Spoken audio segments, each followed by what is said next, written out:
আসসালামু আলাইকুম। বিশ্ব মোড়ল দেশ আমেরিকা, আর সেই দেশের বর্তমান প্রেসিডেন্ট হলেন খ্যাপাটে ডোনাল্ড ট্রাম্প।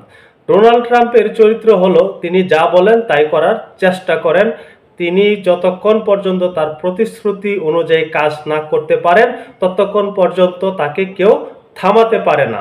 তিনি নির্বাচনের আগে একটি প্রতিশ্রুতি দিয়েছিল, তিনি যদি নির্বাচনে জয়ী হতে পারেন তাহলে ইউরোপ এবং এশিয়া মহাদেশের বিভিন্ন দেশের পণ্যের উপরে অতিরিক্ত শুল্ক আরোপ করবেন।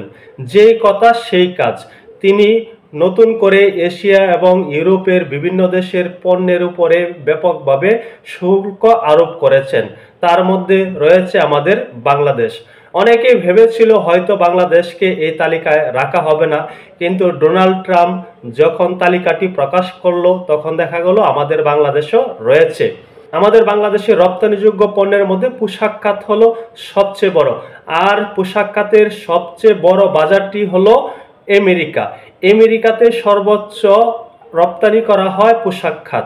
এখন পোশাক খাতের উপর এই প্রভাবটি পড়বে, এই শুল্কের প্রভাবটি পড়বে বলে অর্থনীতিবিদ এবং গার্মেন্টস মালিকরা ভাবছেন এবং বলছেন। এই যে একটি চাপ বাংলাদেশের উপর, যে অর্থনৈতিক একটি চাপ আসছে, সেটি মোকাবেলা করতে আমাদের বাংলাদেশকে অনেক বেশি ব্যাক পেতে হবে। হয়তোবা আমরা এতে অনেক বেশি ক্ষতিগ্রস্ত হব। শুধু তাই নয়, বিশ্বের যে বড় বড় দেশ রয়েছে তারাও বলছে এই ধরনের হঠকারী সিদ্ধান্তের কারণে বিশ্বে একটি অর্থনৈতিক সংকট দেখা দিতে পারে। এই নিয়ে একটি প্রতিবেদন করা হয়েছে। প্রতিবেদনটিতে বলা হচ্ছে, নির্বাচনী প্রতিশ্রুতি এবং আমেরিকা ফার্স্ট পলিসি অনুযায়ী বিশ্বের বিভিন্ন দেশের উপর শুল্ক আরোপ করেছে মার্কিন প্রেসিডেন্ট ডোনাল্ড ট্রাম্প। ইউরোপ এশিয়ার দেশগুলোর উপর ট্রাম্পের এই শুল্ক আরোপ ব্যাপক প্রতিক্রিয়া সৃষ্টি করেছে। ট্রাম্পের শুল্কের তালিকা বাংলাদেশও আছে। বাংলাদেশি পণ্যের উপরে 37% শুল্ক বসিয়েছে মার্কিন প্রশাসন। এটি বড় একটি অঙ্ক, 37%, যেখানে ছিল 15%।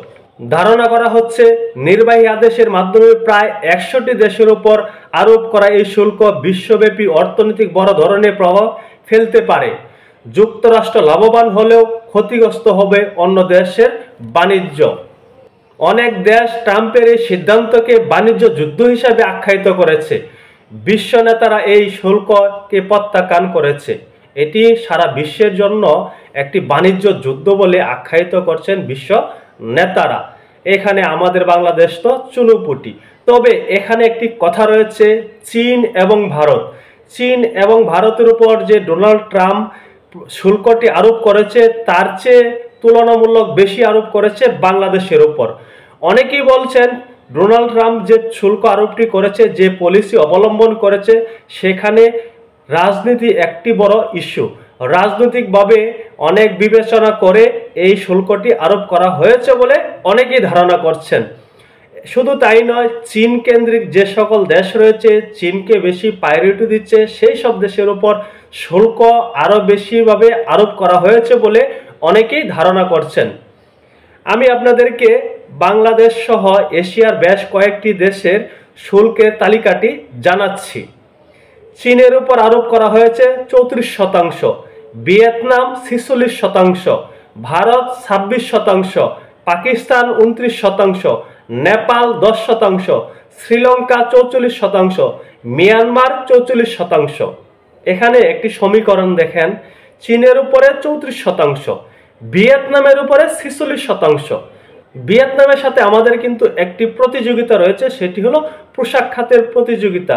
ভিয়েতনাম ও পোশাক খাতে ব্যাপক উন্নতি ঘটিয়েছে, তারা ব্যাপকভাবে রপ্তানি করে থাকে। এই জন্য ভিয়েতনামের সাথে আমাদের কিন্তু একটি মৌন যুদ্ধ রয়েছে। সেই ভিয়েতনামের উপরে কিন্তু সর্বোচ্চ শুল্কটি আরোপ করেছে 46%। এশিয়া মহাদেশের সবচেয়ে বেশি শুল্ক যে দেশটির প্রতি আরোপ করা হয়েছে সেটি হলো ভিয়েতনাম।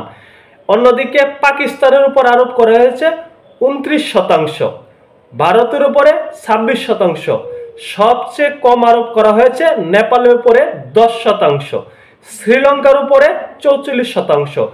এখানে যে তালিকাটি দেখা যাচ্ছে তার সমীকরণ যদি মিলানো যায় তাহলে দেখা যাচ্ছে চীন এশিয়ার যে সকল দেশে আধিপত্য বিস্তার করে সেই সকল দেশে শুল্কটি বেশিভাবে আরোপ করা হয়েছে, তাদের উপরে ব্যাপকভাবে চাপিয়ে দেওয়া হয়েছে। এর মধ্যে দেখেন শ্রীলঙ্কা এবং মিয়ানমার, এই দুটি দেশেই কিন্তু চীনের একটি আধিপত্য রয়েছে।